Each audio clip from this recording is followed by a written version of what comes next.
Hello everyone. Welcome to success with Rai academy. 1 मई 2020 के दैनिक जागरण के राष्ट्रीय संस्करण को आज हम डिस्कस करेंगे।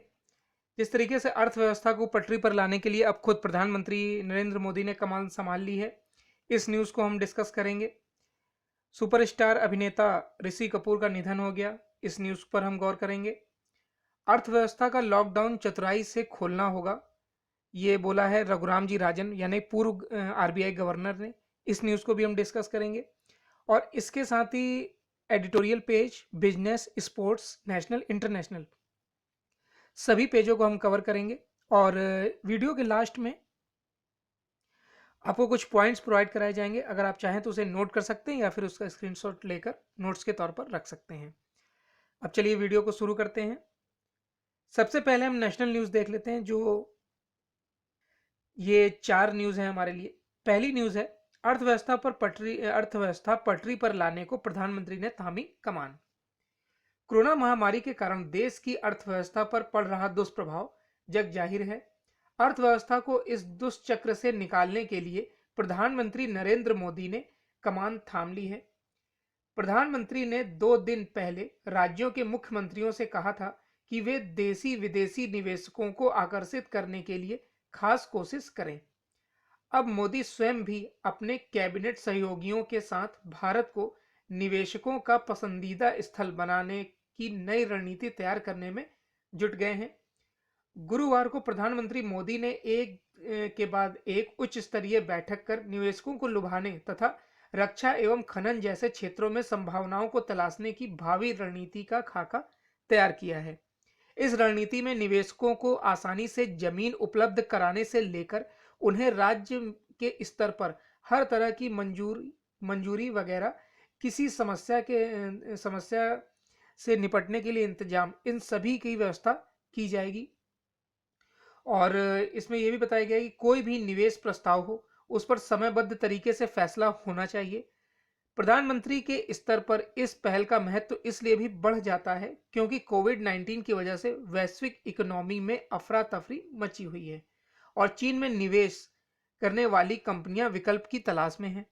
बैठक में चर्चा का एक खास मुद्दा था मौजूदा औद्योगिक जमीन प्लाट पर कंपनियों को प्लग एंड प्ले की तर्ज पर मैन्युफैक्चरिंग की सुविधा देना। प्रधानमंत्री ने अपने सहयोगियों से कहा कि निवेशकों को हर तरह की सुविधा देने का अप्रोच होना चाहिए। और इसमें एक छोटा सा कुछ पॉइंट दिए गए हैं रणनीति के तौर पर कि निवेशकों को आसानी से जमीन उपलब्ध कराई जाएगी। केंद्र व राज्यों से जरूरी मंजूरियां तय समय से मिलेंगी। निवेश प्रस्तावों पर समयबद्ध तरीके से फैसला होगा। निवेश रणनीति में राज्यों को शामिल करने पर जोर। नेक्स्ट है, मुस्कुराते हुए दुनिया छोड़ गए ऋषि कपूर। अभिनेता इरफान खान के निधन की खबर से अभी लोग उबर भी नहीं पाए थे कि गुरुवार की सुबह ऋषि कपूर के अलविदा कहे जाने से खबर गमगीन हो गई। उपनाम चिंटू से विख्यात ऋषि कपूर का गुरुवार को एचएन रिलायंस अस्पताल में निधन हो गया। उनकी उम्र 67 साल थी। उनके निधन पर राष्ट्रपति रामनाथ कोविंद, प्रधानमंत्री नरेंद्र मोदी समेत राजनीतिक और फिल्म जगत की कई हस्तियों ने गहरा शोक जताया। परिवार की ओर से जारी आधिकारिक बयान में कहा गया कि 2 साल तक ल्यूकेमिया यानी कैंसर से जंग के बाद हमारे प्यारे ऋषि कपूर का गुरुवार सुबह 8:45 पर निधन हो गया। अस्पताल के डॉक्टरों और मेडिकल स्टाफ ने कहा कि वह आखिरी समय तक उनका मनोरंजन करते रहे। वह इस बात से बहुत खुश थे कि उन्हें पूरी दुनिया में अपने फैंस से बेशुमार प्यार मिल रहा था। उनकी यही इच्छा थी कि उन्हें हर कोई मुस्कान के साथ याद रखे, आंसुओं के साथ नहीं। वर्ष 2018 में कैंसर का पता चलने के बाद उन्होंने 1 साल न्यूयॉर्क में अपना इलाज कराया था। पिछले साल सितंबर में स्वदेश वापसी के बाद उन्होंने फिल्म द बॉडी का प्रमोशन भी किया था। नेक्स्ट न्यूज है, महाराष्ट्र में संक्रमितों का आंकड़ा 10,000 के पार। महाराष्ट्र में देश भर में कोरोना का कहर थमने का नाम नहीं ले रहा है। सर्वाधिक प्रभावित राज्य महाराष्ट्र है, जहां हर रोज संक्रमितों की संख्या खतरनाक स्तर पर पहुंचती जा रही है। गुरुवार को यहां 583 नए मामलों के साथ संक्रमितों की संख्या 10,498 हो गई है। राज्यों से मिले आंकड़ों के मुताबिक देश भर में 2000 से ज्यादा नए मामलों के साथ अब तक पॉजिटिव पाए गए कुल मरीजों की संख्या 35,000 के करीब पहुंच गई है। मरने वालों की संख्या भी 1146 हो गई है। अब तक 8,664 लोग इस बीमारी से ठीक भी हो चुके हैं। केंद्रीय स्वास्थ्य मंत्रालय के मुताबिक देश भर में संक्रमितों का आंकड़ा 33,610 और जान गंवाने वालों की संख्या 1,075 हो गई है। आंकड़ों में यह अंतर राज्यों से केंद्रीय एजेंसियों को डाटा मिलने में होने वाली देरी के कारण रहता है। कई एजेंसियां सीधे राज्यों से आंकड़े जुटाएगी। गुरुवार को सबसे चिंताजनक आंकड़े महाराष्ट्र से सामने आए हैं। यहां 10,000 से ज्यादा लोग अब तक कोरोना पॉजिटिव पाए जा चुके हैं। मरने वालों का आंकड़ा भी 459 पर पहुंच गया है, जो देश भर में कुल मृतकों के लगभग आधे के बराबर है। नेक्स्ट न्यूज है, अर्थव्यवस्था का लॉकडाउन चतुराई से खोलना होगा, ये बोला है आरबीआई के पूर्व गवर्नर रघुराम जी राजन ने। ये एक सुझाव दिया है इन्होंने। रिजर्व बैंक के पूर्व गवर्नर रघुराम राजन ने कांग्रेस के पूर्व अध्यक्ष राहुल गांधी के साथ संवाद में कहा कि अर्थव्यवस्था को अब लॉकडाउन से खोलना होगा। जल्द आर्थिक गतिविधियां, कारोबार को शुरू करना होगा, क्योंकि भारत के पास पश्चिमी देशों की तरह रिजर्व में पर्याप्त संसाधन नहीं है। कोरोना संकट में गरीबों को गुजर बसर के लिए सरकारी सहायता दिए जाने की जरूरत बताते हुए राजन ने कहा कि 65,000 करोड़ रुपए खर्च होंगे, जो सरकार के लिए मुश्किल नहीं है। कोरोना वैश्विक महामारी के साथ आई आर्थिक चुनौतियों के प्रभावों को लेकर पूर्व कांग्रेस अध्यक्ष राहुल गांधी के साथ वीडियो कॉन्फ्रेंसिंग से हुई चर्चा के दौरान रघुराम राजन ने यह बात कही है। कांग्रेस ने गुरुवार सुबह अपने सोशल मीडिया प्लेटफॉर्म पर राहुल और राजन के बीच हुए इस संवाद का वीडियो जारी किया। अर्थव्यवस्था को खोलने से जुड़ने के सवाल के साथ राजन ने कहा कि लॉकडाउन को अनिश्चित काल तक बनाए रखना आसान है, लेकिन अमेरिका और यूरोप की तरह हमारी अर्थव्यवस्था लंबे समय तक इस स्थिति का सामना नहीं कर सकती। उन्होंने कहा कि कोरोना संक्रमण का ग्राफ कम होने का प्रयास हम कर रहे हैं और यह भी जरूरी है कि कार्यस्थल और कारोबार दोनों जगहों पर बचाव के साथ उपाय करते हुए आर्थिक गतिविधियां शुरू हों। इसमें यह भी सुनिश्चित करना होगा कि तीसरे या चौथे लॉकडाउन की स्थिति पैदा ना हो, क्योंकि ऐसा हुआ तो यह विनाशकारी होगा। कोरोना संक्रमण प्रबंधन से जुड़े राहुल के सवाल पर मशहूर अर्थशास्त्री ने कहा कि आर्थिक गतिविधियों को खोलने के लिए जांच की संख्या भी बढ़ानी होगी। देखिए, ये तो सभी लोग समझ रहे हैं कि इस समय आर्थिक तौर पर भारत बहुत सुदृढ़ नहीं है। अभी तो जितने उसके पास पर्याप्त संसाधन है उससे काम चल रहा है, लेकिन अगर इसी तरीके से लॉकडाउन फिर यानी कि 3.0 लॉकडाउन हुआ तो फिर स्थिति, अर्थव्यवस्था की स्थिति गंभीर हो सकती है। इसलिए कुछ सुझावों के साथ अर्थव्यवस्था को खोला जा सकता है। आज 1 तारीख है, कल 2 और परसों 3 प्रधानमंत्री मोदी का संबोधन कल या परसों किसी दिन आ सकता है। अब नेक्स्ट पेज पर आते हैं। नेक्स्ट पेज है हमारा इंटरनेशनल पेज। इंटरनेशनल पेज में 2 न्यूज है हमारे लिए। पहली न्यूज है, रूसी प्रधानमंत्री संक्रमित, स्पेन में महामारी में कमी। रूस के प्रधानमंत्री मिखाइल मिस्ट्रियन भी कोरोना वायरस से संक्रमित हो गए हैं। उनकी रिपोर्ट पॉजिटिव आई है। उन्होंने राष्ट्रपति व्लादिमीर पुतिन से कहा है कि वह आइसोलेशन में रहेंगे। वहीं यूरोपीय देश स्पेन में कोरोना महामारी की मार में कमी दिखने लगी है। देश में बीते 6 हफ्तों में गुरुवार को सबसे कम मौतें दर्ज की गईं।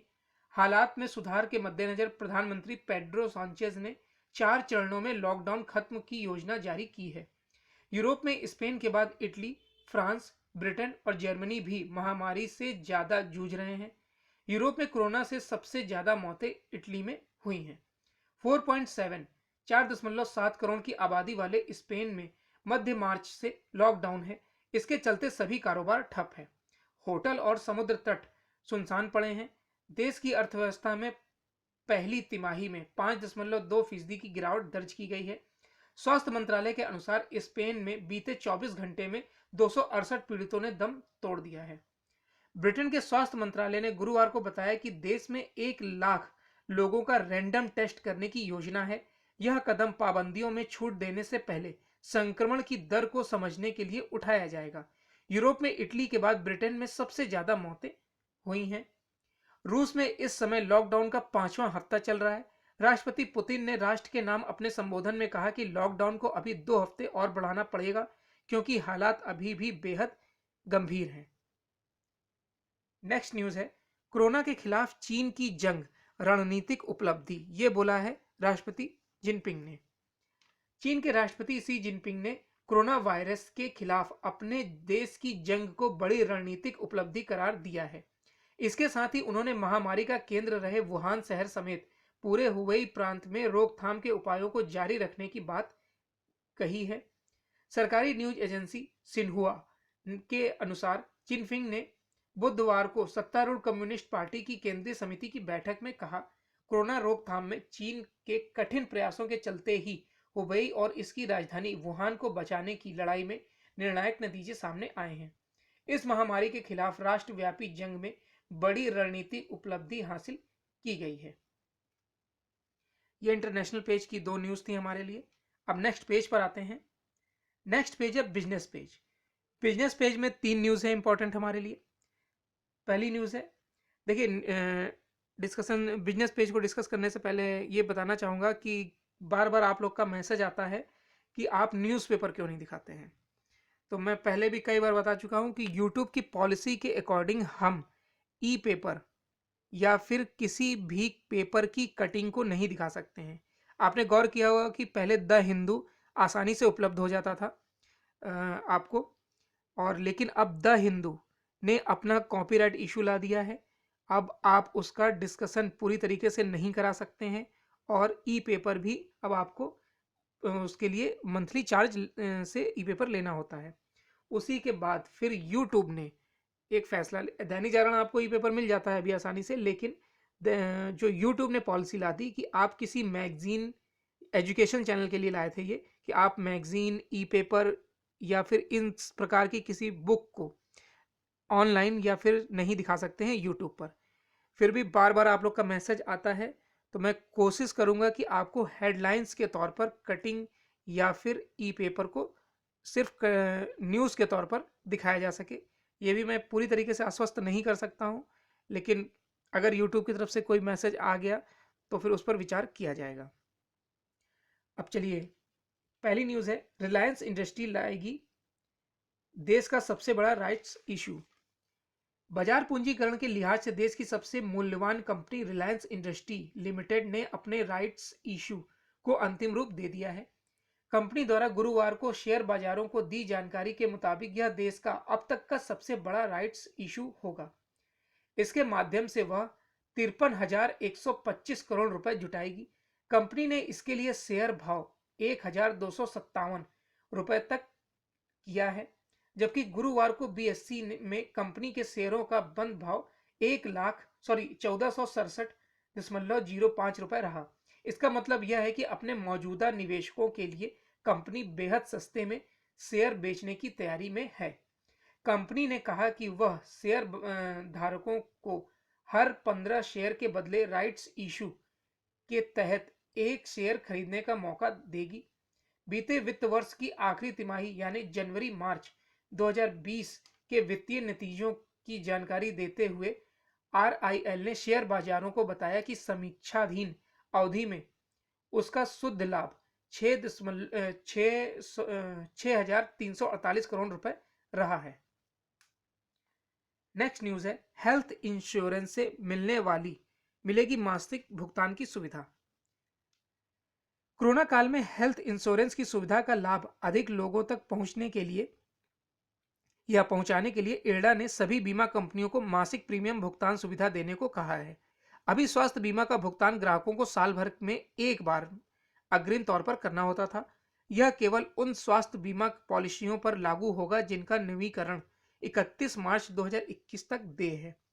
हालांकि बीमा कंपनियों को यह निर्णय करने का अधिकार रहेगा कि वे मासिक भुगतान का विकल्प हमेशा के लिए अपने ग्राहकों को देते हैं या इसे 1 वर्ष की अवधि तक ही सीमित रखते हैं। भारतीय बीमा नियामक एवं विकास प्राधिकरण इरडा ने ये दिशा निर्देश कोरोना वायरस के जारी प्रकोप को ध्यान में रखकर किया है, ताकि ग्राहकों को वार्षिक के बदले मासिक रूप से भुगतान करने की सुविधा मिल सके। नेक्स्ट न्यूज है, श्रमिकों के पास उद्योग ले जाने की सुविधा तलाशने में जुटे उद्यमी। उद्यमी अब श्रमिकों के पास उद्योग को ले जाने की संभावना तलाशने में लगे हैं। कोरोना काल के बाद उद्यमियों को श्रमिकों की किल्लत होती दिख रही है, खासकर वैसे उद्योग के लिए जिनमें अधिक श्रमिकों की जरूरत होती है। इन उद्यमियों को श्रमिक प्रधान राज्यों से सहायता का इंतजार है। ऐसा होने पर पूर्वी उत्तर प्रदेश, बिहार, झारखंड, उड़ीसा, बंगाल को फायदा हो सकता है। ओरिएंट क्राफ्ट्स, मैट्रिक्स और अरविंद मिल्स जैसी कंपनियों को पहले ही झारखंड में यूनिट्स स्थापित कर चुकी हैं। उद्यमियों ने बताया कि पिछले 2 महीने में छोटी यूनिटों में काम करने वाले लाखों कारीगर फंसे पड़े हैं। उन्हें यह भी पता है कि अगले महीने से कई जगहों पर काम शुरू होने वाला है, लेकिन वह काम करने के लिए रुकना नहीं चाहते हैं। श्रमिक हर हाल में घर जाना चाहते हैं और घर जाने के बाद कम से कम साल भर तक उनकी वापसी संभव नहीं दिख रही है। ये बिजनेस पेज की 3 न्यूज़ थी। अब नेक्स्ट पेज पर आते हैं। नेक्स्ट पेज है हमारा एडिटोरियल पेज। एडिटोरियल पेज में 3 आर्टिकल हैं हमारे लिए। पहला आर्टिकल है केवल वैक्सीन के भरोसे ना रहें। इसमें यह बताया गया है कि कोरोना वायरस जो है वो वैक्सीन, पहली बात तो कोरोना वायरस की कोई वैक्सीन अभी तक नहीं ढूंढी गई है, और फिर भी इसमें किसी दवा वगैरह के, आप कभी भी कोरोना वायरस ही नहीं, ज़्यादातर आप वैक्सीन पर अपनी जो जिम्मेदारी है उसको समझिए और इस पर आश्रित कम रहिए। इसी पर लिखा गया है यह आर्टिकल, और यह आर्टिकल लिखा है पूर्व राजनयिक और राज्यपाल गोपाल कृष्ण गांधी ने। दूसरा आर्टिकल है हमारा सरोकार वाले सितारों का जाना। जिस तरीके से परसों इरफान खान की मृत्यु हो गई थी और अब ऋषि कपूर की भी मृत्यु हो गई है, तो ये बहुत बड़ी क्षति है भारतीय सिनेमा के लिए। और ये आर्टिकल लिखा है राजनीतिक विशेषज्ञ अवधेश कुमार द्वारा। तीसरा आर्टिकल है लॉकडाउन से जल्द निकलें। अर्थव्यवस्था को जिस तरीके से बार बार ये मांग की जा रही है कि लॉकडाउन से निकाला जाए, उस पर अब प्रधानमंत्री क्या निर्णय लेंगे, इसी पर लिखा गया है ये तीसरा आर्टिकल। पहला आर्टिकल देख लेते हैं, केवल वैक्सीन के भरोसे ना रहें। कब और कैसे हम कोविड-19 नामक महामारी की चपेट से, उसकी घातक लपेट से बाहर निकलेंगे, कोई नहीं कह सकता है। पूरे विश्व में तो यही है कि कब इससे बाहर निकलेंगे।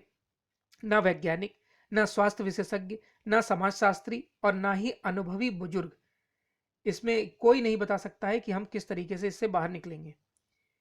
विशेषज्ञों का मानना है कि मतलब उनकी चेतावनियां आ चुकी थी, जो विशेषज्ञ थे, और जिस तरह विकसित प्रभावशाली संपन्न मनुष्य अपने खान पान का यूं कहिए कि अपने अनंत भोग के लिए आलस्य, पशुओं आदि का शोषण कर रहे हैं, वह खतरे से भरा है। लेकिन इस चुनौती को कितनों ने सुना है, यह भी गौर करने वाली बात है। उन्होंने कहा कि एक खतरनाक खतरा जो है पर्यावरण पर पड़ रहा है। विशेषज्ञों ने कहा कि दूसरा भयंकर खतरा जूनोटिक पेडेमिक्स का, यानी जानवर लोक से उत्पन्न खतरा है। उन्होंने कहा कि यदि हम असुरक्षित, अस्वच्छ मांस खाते जाएंगे तो वही मांस हमें खा डालेगा। और जिस तरीके से देखिए वुहान शहर को केंद्र माना जा रहा है, वहां पर चमगादड़, या तो चमगादड़ से बहुत सी न्यूज़ ये आ रही हैं कि पहली बात तो कोई जैविक हथियार बना रहा था चीन, और दूसरी न्यूज़ ये आ रही है कि वो चमगादड़ के सूप से ये वायरस बाहर निकला है। कोविड-19 की शुरुआत वुहान के मीट बाजार से हुई, ऐसा माना जा रहा है। यह सच ही होगा, लेकिन इस सच के पीछे यह भी जान ले कि हर खान पान के बाजार में आज वुहान निहित है, यानी लापरवाही, गंदगी, ये सब कोरोना वायरस के कारण बन सकते हैं। छोटे बाजारों में यह दिख जाती है, बड़ों में छिप जाती है। ढाबों में दिख जाती है, नक्षत्र होटलों में छिपी रहती है। यानी कि आप ढाबों में गंदगी देख सकते हैं, और जो 5 स्टार होटल होते हैं या अच्छे होटल होते हैं, वहां पर आपको गंदगी कम देखने को मिलती है। तो इस तरीके से कहीं ना कहीं कोरोना वायरस पहले से ही मौजूद है। हाँ, हम साफ सफाई नहीं करते हैं, यह भी इसका कारण हो सकता है। स्वच्छ भारत अभियान इस दृष्टि से देखें तो एक अद्भुत, दूर की सोच वाला उद्यम है। लेकिन क्या हमने इस कार्यक्रम को अपने दिलों में अपनाया है? क्या हमने खुद के तरीकों को स्वच्छ बनाया है? थूकना हम भारतीय, विशेषकर पुरुष, अपना आजन्म अधिकार मानते हैं, लेकिन अब इन सभी आदतों को सुधारना होगा, क्योंकि कोविड-19 से अगर हमें निजात पानी है तो इन सब चीज़ों को अपनाना होगा। कोविड-19 वैक्सीन का इंतजार है, उसकी तैयारी में लगे लोगों की सफलता के लिए हमें प्रार्थना करनी चाहिए, लेकिन इस महामारी से निपटने का जिम्मा हमें केवल वैक्सीन पर नहीं छोड़ना चाहिए। हमें उस वैक्सीन के पीछे खुद को भी एक वैक्सीन बनना होगा, ठीक वैसे जैसे सेना के जवानों को राष्ट्र बल ताकतवर निडर बनाता है। यह कैसे करना है? अपने तरीके रवैये को बदलकर। और ये बात सही है कि जिस तरीके से कोरोना वायरस ने भारत की क्या, अब हम लोग को भी जीना एक तरीके से दूसरे तरीके से सिखा रहा है। आगे आने वाले समय में देखिएगा मास्क की महत्ता कितनी बढ़ जाएगी। मास्क आप लगभग अब पहनकर ही चलेंगे। सोशल डिस्टेंसिंग का कई वर्षों तक पालन होगा। एजुकेशन जो ऑनलाइन की तरफ बढ़ रहा है अब वो भी होगा। मतलब कई ऐसे सुझाव होंगे और ऐसे अब आपको देखने को बदलाव मिलेंगे जो मनुष्य के यानी कि हमारे और आपके लिहाज से उचित ही होगा। 1942 में भारत छोड़ो आंदोलन ने ब्रिटिश साम्राज्य को हिला दिया था। 2020 में हमें स्वार्थ को, मार्केट की गुलामी को भारत छोड़ना कहना होगा। महामारी और लॉकडाउन के बाद यदि हम यही विवेक दिखाएंगे तो धन्य बनेंगे और एक नए भारत का निर्माण करेंगे। एक ऐसे भारत का जिसमें हमने सबक सीखा प्रकृति की मर्यादा, उसकी पवित्रता, उसकी अखंडता को बचाए रखने का। हमने दूसरा सबक सीखा अपने आप को सिमटाकर अपने घरों में बच्चों और बुजुर्गों के अमूल्य सहयोग के साथ सादगी लाना। हमें अपने शरीर की नश्वरता की गंभीर पहचान पाकर सीख की अस्पताल डॉक्टर, नर्स, लेबोरेटरी सहायक, वहां के सफाई कर्मचारी, दवाखाने हमारे लिए कितने मूल्यवान हैं, जो अपनी जान की परवाह किए बिना हम लोग के लिए लड़ रहे हैं। नेक्स्ट आर्टिकल है सरोकार वाले सितारों का जाना।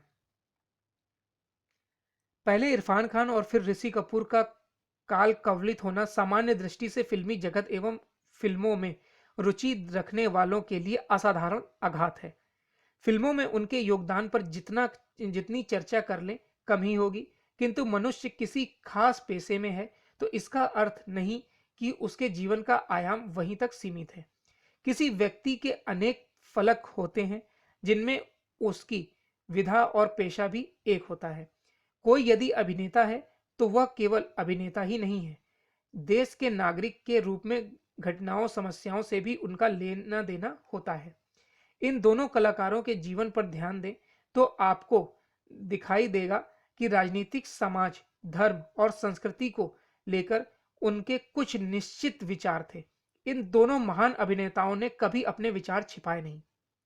ऋषि कपूर की आत्मकथा खुल्लम खुल्ला पढ़िए या पिछले 6-7 वर्षों में उनके ट्वीट देखें या फिर साक्षात्कारों पर नजर डालिए, निष्कर्ष यही निकलेंगे कि उन्होंने कई मुद्दों पर खरी खरी बात की और लोगों का विरोध तक झेला है। कपूर परिवार को आमतौर पर कांग्रेसी समर्थक माना जाता है, किंतु ऋषि कपूर ने कांग्रेस की वंशवादी परंपरा का अपने शब्दों में भरपूर विरोध किया। कुछ और मामलों पर भी उन्होंने कांग्रेस का तीखा विरोध किया। इसमें जोखिम था, लेकिन ऋषि निडरता से अपनी बात रखते रहे। एक ट्वीट में उन्होंने लिखा था कि बाप का माल समझ रखा है क्या। इस पर खूब विवाद हुआ। दरअसल यह देश भर में नेहरू इंदिरा परिवार के नाम पर अनगिनत संस्थाओं, सड़कों, भवनों आदि का नामांकन करने पर उनकी बेबाक प्रतिक्रिया थी। उनका कहना था कि आजादी की लड़ाई में कितने लोगों ने बलिदान किया, फिर भी एक ही परिवार को इसका शासक क्यों माना जाता है। यह लोकतंत्र है, कोई राजतंत्र नहीं है। हम एक वंश के लोगों के हाथों में देश सौंपते रहे, इसका मतलब ये नहीं है कि आप हर चीज पर उनका नाम देते रहे। हालांकि ऋषि कपूर संघ परिवार और भाजपा के हिंदुत्व की विचारधारा से आबद्ध नहीं थे, पर हाल के समय में जब भी इन पर हमले हुए तो उन्होंने खुला समर्थन का स्टैंड लिया था। एक साक्षात्कार में उन्होंने मोदी को लेकर उनसे पूछा गया था, तो उन्होंने कहा था कि एक व्यक्ति जो केवल देश के बारे में सोचता है, दिन रात काम करता है, जो देश की गरीबी को खत्म करना चाहता है, जो दुनिया में भारत की नाक ऊंची कर रहा है, जिस पर चोरी का कोई आरोप नहीं है, उसका समर्थन न किया जाए तो किसका किया जाए। अगर इरफान खान की बात करें तो अपने मजहब के कट्टरपंथियों को उन्होंने हमेशा लताड़ा है। उन्होंने बकरीद पर कुर्बानी की आलोचना करके उसे धर्म विरुद्ध बताया। उसका राष्ट्रीय सरोकार इतना गहरा था कि वह गांधी जी की पुस्तकों की चर्चा करते थे। उन्होंने एक साक्षात्कार में कहा था कि मैं गांधी जी की हिंदू स्वराज पुस्तक का थिएटर के माध्यम से लोगों से बात करना चाहता हूं। हिंदू स्वराज गांधी जी की वह पुस्तक है जिसमें भारत एवं विश्व पुनर्रचना की पूरी रूपरेखा है।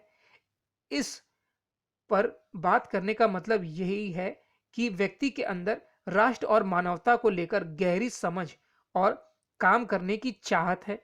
उन्होंने शाहरुख खान की फिल्मों की अनेक सामने भरी सभा में चुनौती दी।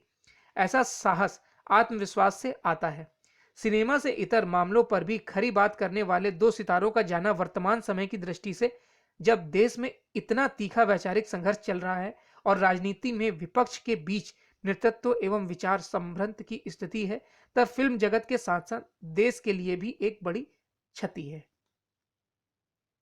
नेक्स्ट आर्टिकल है, लॉकडाउन से जल्द निकलें। यह अस्वाभाविक नहीं है कि देश को लॉकडाउन से बाहर निकालने की मांग तेज हो रही है। इस मांग के पीछे कुछ ठोस आधार है और सबसे बड़ा आधार यह अंदेशा है कि कहीं लॉकडाउन जीविका के संसाधनों को इतना अधिक पंगु ना कर दे कि गरीब तबके के सामने भूखों मरने की नौबत आ जाए। इस आदेश को दूर करने का उपाय यही है कि कारोबारी गतिविधियों को प्राथमिकता के आधार पर आगे बढ़ाने के साथ ही अन्य सामान्य गतिविधियों को भी शुरू करने की अनुमति दी जाए।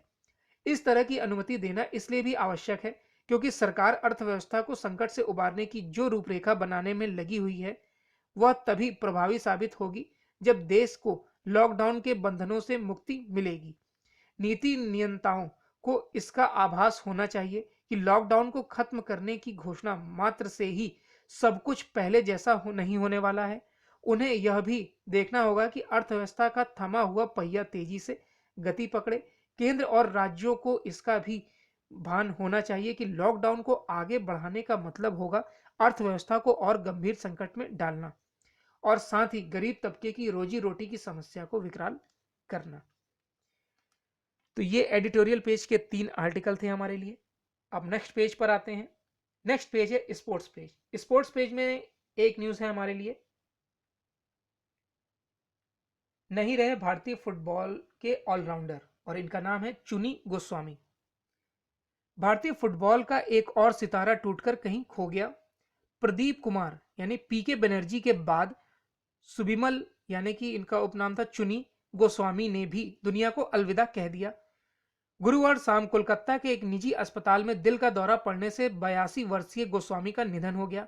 वे पिछले काफी समय से मधुमेह, प्रोस्टेट और तंत्रिका की बीमारियों से जूझ रहे थे। गुरुवार को तबीयत काफी बिगड़ने के बाद उन्हें अस्पताल में भर्ती कराया गया था। चुनी दा के नाम से मशहूर गोस्वामी की कप्तानी में ही भारतीय फुटबॉल टीम ने 1982 के एशियाई खेलों में स्वर्ण पदक जीता और 1964 में एशियाई कप में उप विजेता रही। गोस्वामी ने 1956 से 1964 तक भारत के लिए 50 फुटबॉल मैच खेले। 1964 में 27 साल की उम्र में उन्होंने अंतर्राष्ट्रीय फुटबॉल से संन्यास ले लिया। भारतीय फुटबॉल में चुनी गोस्वामी, पीके बनर्जी और तुलसीदास बलराम की तिकड़ी बेहद खतरनाक मानी जाती थी। अब आज के पॉइंट्स देख लेते हैं। पहला पॉइंट है, कोरोना के खिलाफ चीन की जंग रणनीतिक उपलब्धि, यह बोला है राष्ट्रपति जी जिनपिंग ने। रूसी प्रधानमंत्री संक्रमित पाए गए हैं कोरोना से और स्पेन में महामारी में अब कमी दिख रही है।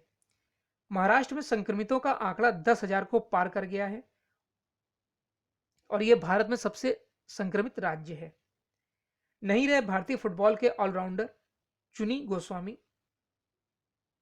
रिलायंस इंडस्ट्री लाएगी देश का सबसे बड़ा राइट्स इश्यू। श्रमिकों के पास उद्योग ले जाने की संभावना तलाशने में जुटे उद्यमी। और मुस्कुराते हुए दुनिया छोड़ गए ऋषि कपूर। ये आज का यानी 1 मई 2020 का दैनिक जागरण का राष्ट्रीय संस्करण था। आई होप आपको वीडियो अच्छा लगा होगा। अगर आपको वीडियो अच्छा लगा हो तो लाइक और शेयर कर दीजिएगा। वीडियो देखने के लिए धन्यवाद।